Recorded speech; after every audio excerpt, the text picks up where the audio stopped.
Hey everyone, this is Ben with Peak Sodding. So today I'm actually out in the Bedfordtown neighborhood over off of Falls of Noose Road in Raleigh. And I'm doing a quick review, just a walkthrough of a recent turf installation that we did along with a small patio. So this client had reached out to us. She has a couple small dogs. She really loves her backyard space. They have a really nice patio back here. As you can see, there was some brick pavers that had been down, something that was a little bit more of just like a comfortable sitting area. But the pavers were not done wonderfully, and they were older brick pavers, so they were definitely a lot more worn and just not really in the best of shape. And then on top of that, the backyard itself was also in what you would describe as declining condition. It had just gotten burnt out by the sun, the foot traffic from the dogs, and it just really needed some TLC. So she hired us, and our team came out here with just an absolute beautiful presentation and installation to be done here.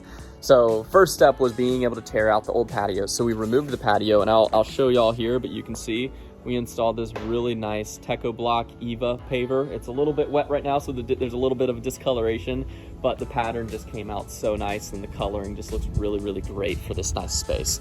On top of that, we then stepped in and installed this turf area. As you can see, it is that just beautiful lime green that we just love. It just gives it that really nice year-round green touch, but also a space that her dogs can use and that they can use freely without having to tear up or destroy or diminish, solely because it's artificial turf and it's just designed for that specific application.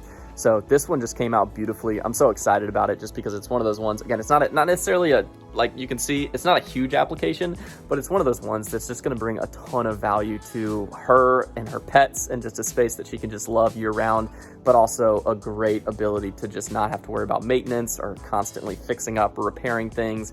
It is meant to be what will be a permanent application for her. And I just love the way this one came out, and she was super excited to see it all done. But that's it for today. I hope you guys like what you see. See ya.